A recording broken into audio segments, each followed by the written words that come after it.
हर ताज़ा खबरों के लिए हमारे YouTube channel next news 9 channel को सब्सक्राइब करें और लेटेस्ट नोटिफिकेशन के लिए बेल आइकॉन को क्लिक करें। सरकार ने सहकारी बैंकों को आरबीआई के दायरे में लाने के लिए बैंकिंग रेगुलेशन एक्ट में संशोधन से संबंधित विधेयक सोमवार को लोकसभा में पेश किया।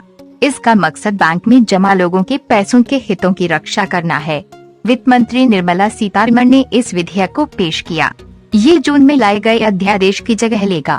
जिस तरह सरकारी और प्राइवेट बैंक को आरबीआई रेगुलेट करता है, उसी तरह अब सहकारी बैंकों पर भी आरबीआई नजर रखेगा।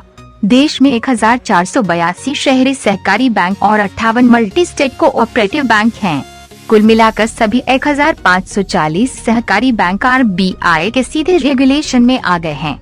अब क्या होगा ग्राहकों पर असर? एक्सपर्ट्स का कहना है कि ये फैसला ग्राहकों के हित में है, क्योंकि अगर अब कोई बैंक डिफॉल्ट करता है तो बैंक में जमा 5 लाख रुपए तक की राशि पूरी तरह से सुरक्षित है, क्योंकि वित्त मंत्री ने 1 फरवरी 2020 को पेश किए बजट में इसे 1 लाख रुपए से बढ़ाकर 5 लाख रुपए कर दिया है। अगर कोई बैंक डूब जाता है या दिवालिया हो जाता है तो उसके जमाकर्ताओं को अधिकतम 5 लाख रुपए ही मिलेंगे, चाहे उनके खाते में कितनी भी रकम हो।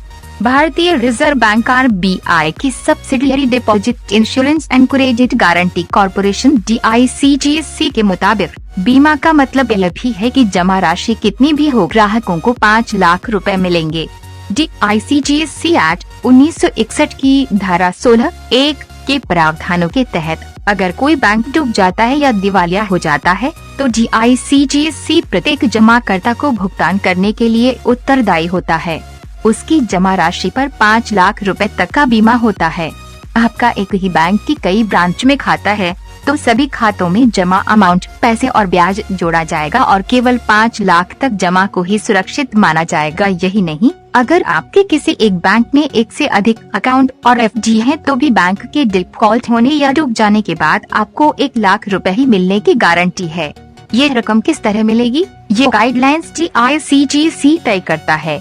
क्या होगा बैंकों पर असर? एक्सपर्ट्स का कहना है कि इस फैसले से सबसे बड़ा फायदा ये होगा कि जनता में यह संदेश जाएगा कि उनका पैसा सुरक्षित है। रिजर्व बैंक यह सुनिश्चित करेगा कि कोऑपरेटिव बैंकों का पैसा किस क्षेत्र के लिए आवंटित किया जाना चाहिए। इसे प्रायोरिटी सेक्टर लेंडिंग भी कहा जाता है। इन बैंकों के रिजर्व बैंक के अधीन आने पर इन्हें भी अब आरबीआई के नियम मानने होंगे, जिससे देश की मौद्रिक नीति को सफल बनाने में आसानी होगी। साथ ही इन बैंकों को भी अपनी कुछ पूंजी आरबीआई के पास रखनी होगी। ऐसे में इनके डूबने की आशंका कम हो जाएगी।